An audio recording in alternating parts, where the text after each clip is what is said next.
Have you ever woken up and felt deep in your bones that your body feels older than your actual age? That familiar stiffness in your lower back? The faint crackle in your knees as you swing your legs out of bed? Does any of that sound familiar to you? Most of us start our day with a warm cup of coffee. It feels harmless, doesn't it? A comforting ritual. But as a doctor who has treated older adults for 3 decades, I have to tell you something that might be hard to hear. For a body over the age of 60, that simple habit, that comforting ritual, could be silently robbing you of your strength, making your joints ache even more, and even contributing to the very slips and falls that threaten our independence. But here is the shocking truth.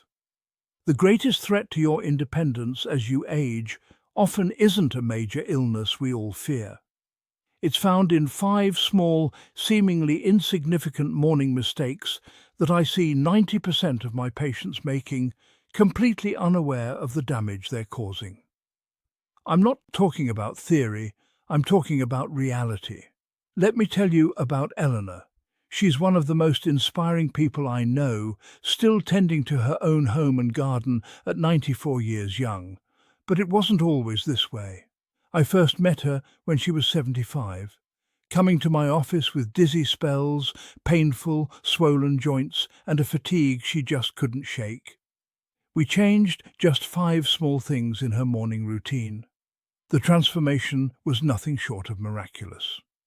Today, I'm not just going to analyze these 5 mistakes. I will give you the exact simple and completely free habits that you can use to replace them starting tomorrow morning. These are the very same habits that have helped Eleanor and hundreds of my other patients reclaim their energy and mobility. And please make sure you watch until the very end. The 5th and final habit I'll share is the most critical one of all. It deals directly with preventing age-related muscle loss, the true thief of our independence. Understanding this one secret could genuinely change the quality of all the years you have ahead of you. What I'm sharing with you today isn't guesswork. It's based on decades of clinical experience and backed by solid research from institutions like Johns Hopkins and Tufts University. But before we dive in, I truly want to know how many of you have faced this. If what I've just described feels familiar to you, please take a moment to comment a simple yes below. It helps me know you're here, and it shows others in our community that they are not alone. Okay, let's get started. All right, let's begin with the first morning mistake, one that I see in nearly every single patient who walks through my door. Habit number 1. The dawn hydration ritual. The mistake is reaching for a cup of coffee the moment your feet hit the floor. I know. For so many of us, the smell of brewing coffee is the smell of the morning itself. It feels like the engine starter for our brain. But I need you to understand what's truly happening inside your body at that moment. After 7, 8, or even 9 hours of sleep, your body is in a state of mild dehydration. You've been losing water all night just by breathing. When you introduce coffee first thing, a known diuretic, you're essentially telling your already thirsty body to flush out even more precious fluid. This is what's happening on a scientific level. That coffee is pulling water from your joints, from your muscles, and even from the cells in your brain. Now, here's the core reason why this becomes so much more dangerous as we get older. A younger person's body has robust systems for managing fluid balance, and their sense of thirst is a reliable signal. But after 60, something changes. Our natural thirst mechanism begins to dull. We can be significantly dehydrated and not even feel it. So, while you think you're just waking yourself up with that coffee, you're actually compounding an existing problem your body is no longer warning you about. This leads directly to those symptoms we so often blame on just getting older. That familiar stiffness in your knees when you first stand up. That isn't just arthritis. It's often your joints crying out for lubrication. The slight puffiness in your fingers. The feeling that your rings are too tight in the morning. That's your body trying to retain fluid in response to dehydration. And that frustrating brain fog, that feeling of being slow and groggy long after you've woken up, it's not necessarily a sign of cognitive decline. It's often a direct symptom of a dehydrated brain. The scientific proof here is undeniable and quite startling. Research from the experts at Johns Hopkins University has shown that even mild dehydration, just 1 or 2%, can reduce cognitive function in older adults by a staggering 25%. Think about that. A quarter of your mental clarity could be missing simply because you haven't had a glass of water. I saw this exact scenario play out with a wonderful patient of mine, a woman named Carol. She was 82, sharp as a tack, but plagued by daily headaches and dizzy spells that made her terrified of falling. Her cupboards were filled with prescriptions, but nothing seemed to work. I looked at her routine and saw it immediately. She started every day with 2 strong cups of black coffee. I asked her to make one single change, just one. Before she even thought about her coffee maker, she was to drink a glass of water. She was skeptical, of course. How could something so simple possibly help? But she promised to try. A week later, my office phone rang. It was Carol, and her voice was filled with a joy I hadn't heard in years. "Doctor," she said, "I stood up from my chair this morning and I didn't have to grab the wall. My headache is gone." She didn't need another pill. Her body was just thirsty. So please stop letting your body run on empty every morning. The solution is right there in your kitchen tap. Here is your new constructive action. Before your coffee, before your tea, before anything else, start your day with 116 glass of room temperature water. And here's a little secret for my practice. Add just a tiny pinch of natural sea salt. Not table salt, but mineral rich sea salt. This provides essential electrolytes like sodium and potassium that help your cells actually absorb the water more efficiently. It turns a simple glass of water into a powerful full-body hydration solution. While you can certainly get electrolytes from a balanced diet, this morning ritual provides them at the most critical moment of the day. So, let's make a commitment. If you promise to try this simple, life-changing ritual, I want you to go to the comments right now and write one word: water. It's a promise to yourself. Now for the second mistake, which is just as common and just as silently damaging. It's about what we do, or rather what we don't do, in the first few minutes after waking. Habit number 2, the morning light, reset. The mistake is staying indoors all morning. We wake up, turn on the artificial lights in the bathroom, the kitchen and the living room, and we think our bodies have gotten the message that the day has begun. But they haven't. Not in the way that matters. Inside every one of us is a master clock, a biological pacemaker known as the circadian rhythm. This internal clock doesn't just manage your sleep-wake cycle. It governs over 150 critical bodily functions, including your hormone production, your immune response, your digestion, and even your mood. And this clock has one primary switch to reset it each day. Natural full-spectrum sunlight entering your eyes. Artificial light from a lamp simply doesn't have the specific wavelengths or the intensity required to do the job properly. Here's the core reason this becomes absolutely essential as we age. As our bodies get older, the systems that regulate our key hormones become more delicate.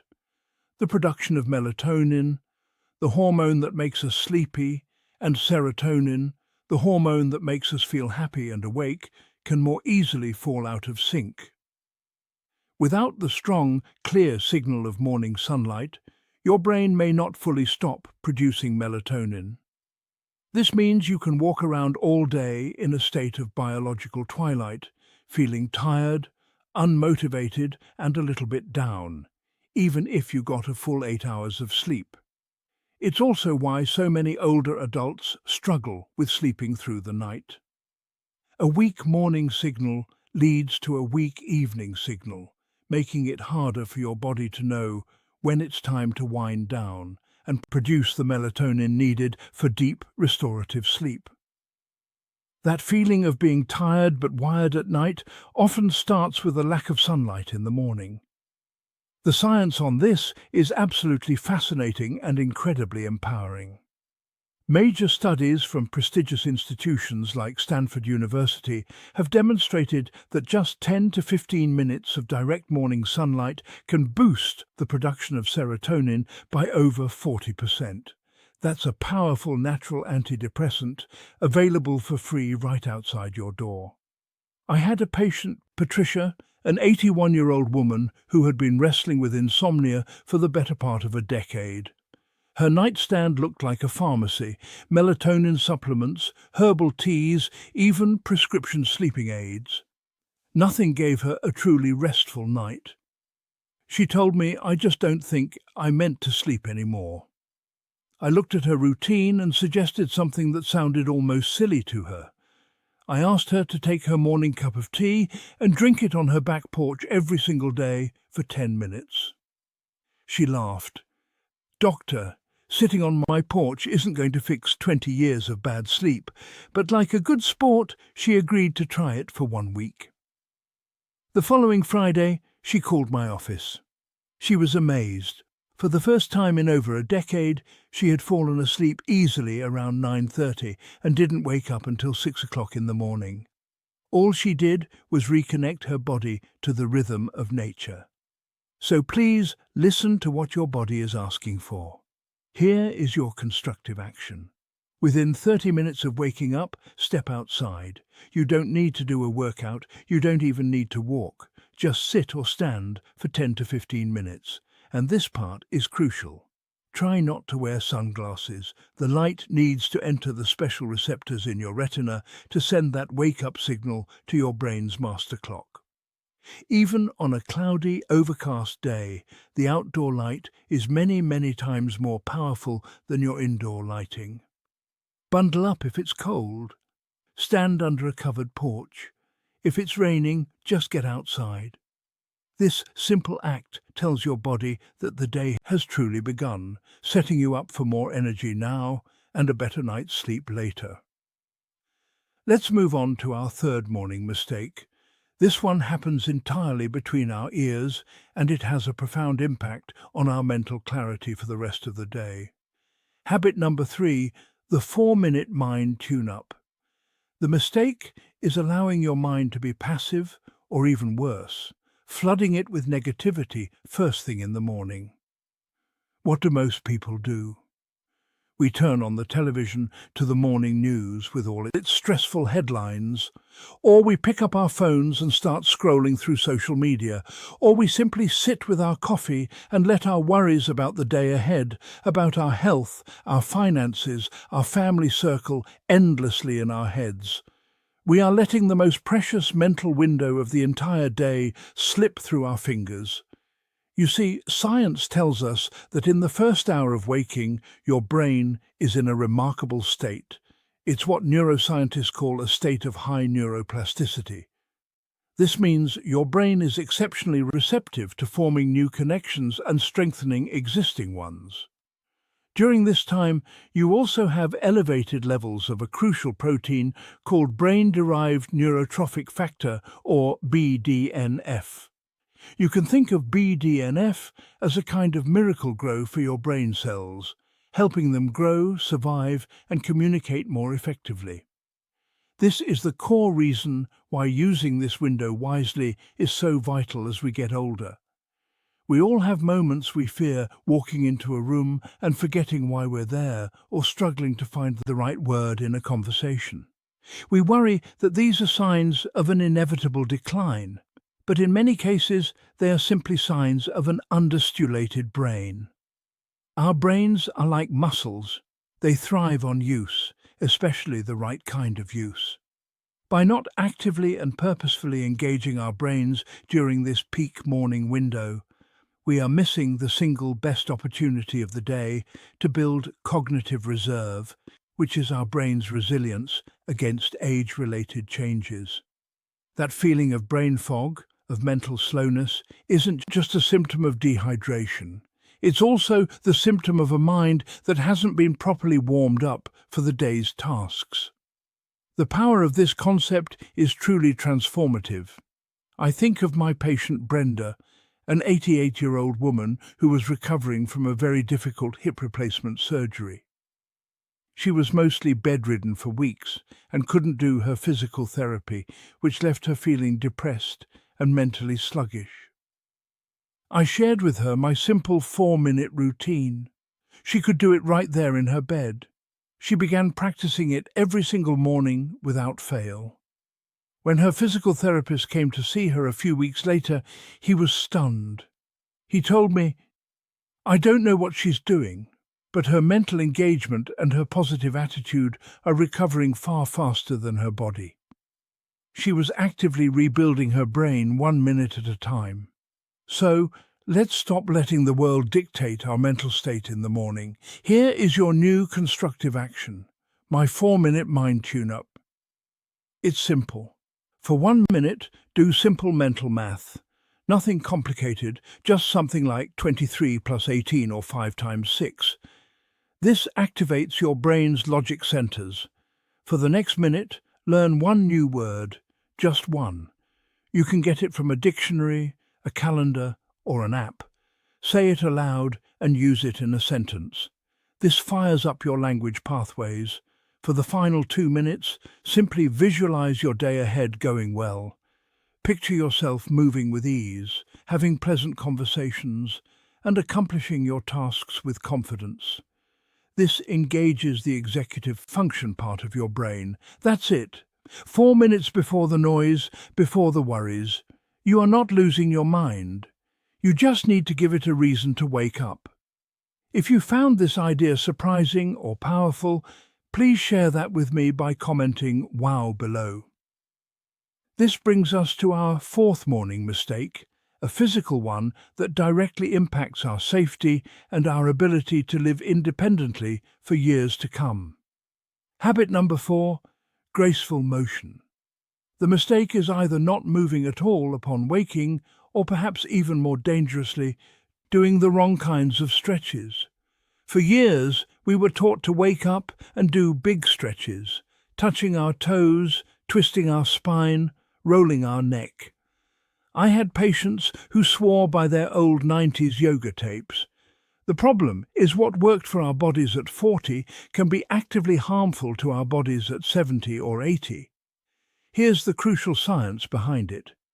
As we age, the fluid-filled discs in our spine and the cartilage in our joints naturally lose moisture overnight, making them stiffer and more vulnerable in the morning.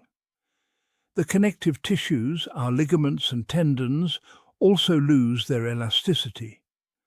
When you force these cold, less flexible tissues into a deep stretch or a sharp twist, you risk creating tiny micro-tears. These tears lead to inflammation, instability, and pain. Your body isn't trying to be difficult, it's trying to protect itself.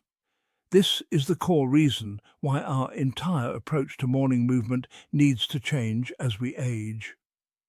Our primary goal in the first 30 minutes of the day is not to become more flexible. It is to become more mobile. There's a big difference. Flexibility is about the length of your muscles. Mobility is about the usable, pain-free range of motion in your joints. We need to gently reintroduce fluid and blood flow to our joints, warming them up like an old car on a cold winter morning. This is what prevents that shocking sharp pain in your back when you bend over unexpectedly. It's what improves your balance and prevents that terrifying moment of feeling unsteady on your feet. That feeling of being fragile or fearful of movement isn't a mandatory part of aging. It's a direct result of not moving with wisdom and respect for our body's changes. The proof of this approach isn't found in a textbook. It's seen in the lives of my patients. One of the most memorable was Dorothy, a lovely 87-year-old who had become completely dependent on her walker, especially in the morning. She called it her morning crutch. She had resigned herself to the idea that this was just her life now. She had stopped stretching because, as she put it just hurts, dear. I didn't give her a single stretch. Instead, I taught her a simple 7-minute sequence of gentle joint-focused movements she could do while sitting in a sturdy chair. She was hesitant, but she was willing to try anything. 2 weeks later, she walked into my office for her follow-up appointment, without her walker. She had left it in the car. With tears in her eyes, she said, "I feel like my body woke up." Her body didn't need to be forced. It needed to be invited. So, please, let's stop fighting our bodies and start working with them. Here is your constructive action. A simple 7-minute graceful motion sequence. Number 1, seated shoulder circles. Just 30 seconds forward, then 30 seconds back. Number 2, seated marching. Gently lift one knee, then the other for 1 minute. Number 3, doorway chest expansion. Stand in a doorway and gently press your palms into the frame to open your chest for 30 seconds. Number 4, supported squats. Hold on to a sturdy counter and slowly bend your knees only as far as is comfortable for 1 minute. And number 5, seated ankle circles. 1 minute for each ankle. That's it. No pain, no matter, no getting on the floor. It is a morning act of self-respect. Remember, mobility isn't about vanity, it's about dignity. And finally, we arrive at the 5th, and in my clinical opinion, the most impactful mistake of all. This one habit is directly tied to your strength, your energy, and your ability to remain independent. Habit number 5, the strength-building breakfast. The single most dangerous morning mistake is eating a breakfast that is high in carbohydrates and low in protein. I'm talking about the classic American breakfast, a bowl of cereal, a piece of toast with jam, an English muffin, a bagel, or maybe just a piece of fruit like a banana. These foods give you a quick burst of energy from sugar, but they do absolutely nothing to feed what your aging body needs most, your muscles. The science on this is critically important for everyone over the age of 60 to understand. After about age 50, our bodies begin to experience a phenomenon called anabolic resistance. It's a complicated term for a simple, harsh reality. Our muscles become less responsive to the protein we eat. This means that even if you're eating the same amount of protein you did in your younger years, your body struggles to use it to repair and maintain your muscle tissue. This leads to a gradual silent loss of muscle mass, a condition called sarcopenia. Sarcopenia is the true hidden culprit behind so much of what we fear about aging. It's the reason it becomes harder to get up out of a chair. It's the reason we can no longer open a stubborn jar lid. It's the reason our balance falters and our risk of a life-altering fall skyrockets. That feeling of weakness, of frailty, isn't just in your head. It is the direct physical result of muscles that are literally starving for the right building blocks at the right time. And the most important time to deliver those building blocks is in the morning. Why? Because after fasting all night, your muscles are in a breakdown state and are primed for repair. Feeding them carbohydrates first thing sends a weak signal, but feeding them a concentrated dose of protein sends a powerful command. Rebuild, get stronger. The research from the Nutrition and Aging Laboratory at Tufts University is the gold standard here. Their work has shown conclusively that older adults who consume 25 to 30 grams of high-quality protein within the first hour of waking have significantly better grip strength, faster walking speed, and much slower rates of muscle loss, no matter what they eat for the rest of the day. This one meal is that powerful. I think about my patient Arthur, a proud 91-year-old man who came to me because he was struggling to carry his own groceries from the car. "I just feel so weak, Doc," he told me. His breakfast, toast and black coffee every day for 50 years. I didn't put him on an exercise machine, I simply changed his breakfast. I asked him to switch to 2 scrambled eggs and a cup of Greek yogurt. He came back a month later, stood up straighter and shook my hand firmly. "I feel like myself again," he said. He was feeding his strength, not just his habit. So I urge you, take a hard look at your breakfast plate. Here is your constructive action. Make it your non-negotiable mission to consume at least 25 to 30 grams of protein in your first meal. This is easier than you think. 2 eggs and a half cup of cottage cheese are about 25 grams. A cup of Greek yogurt mixed with a scoop of protein powder is well over 30. A smoothie with whey protein, almond milk and a handful of nuts is perfect. And for best results, do your gentle movement routine first, then eat your protein. This increases blood flow to the muscles, making them even more receptive. If you understand how truly critical this final habit is, I want you to declare it. Please go to the comments and write the word strength. It's a commitment to feeding your independence.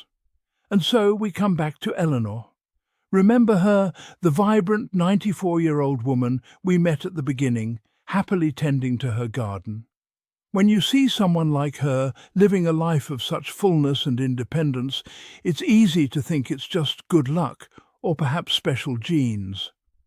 But now you know the truth. Her strength, her clarity, her joy, it isn't the result of chance. It is the direct result of the small, intentional and powerful choices she began making every single morning years ago. The dizzy spells, the aching joints, the constant fatigue she once felt. She replaced them, one simple habit at a time. What she did, you can do too. I hope that after our time together today, you see one thing more clearly than anything else.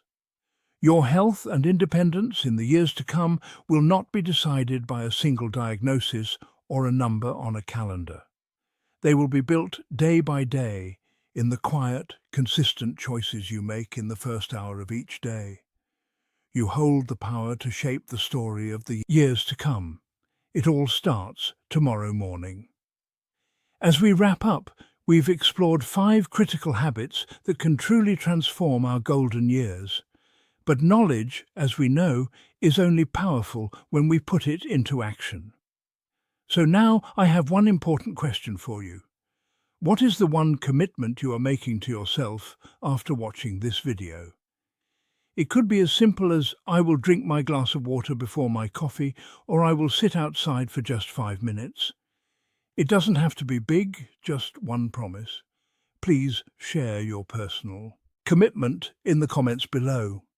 Reading them inspires me, and your commitment will surely inspire others here to take that first brave step. And if you found real value and hope in our time together today, please show your support by giving this video a like. It's a small click for you, but it helps this message reach so many more people who need to hear it. To ensure you continue on this journey with us and never miss another video full of life-changing wisdom, hit that subscribe button. It's more than just subscribing. It's joining a community of people dedicated to living our best lives together. Finally, I ask you to think of one person, a friend, a sibling, a neighbor who needs to hear this message today, and please share it with them. You never know when a simple video can be the spark of hope they've been waiting for. Thank you for your time and your trust. Until next time, be well and be kind to yourself.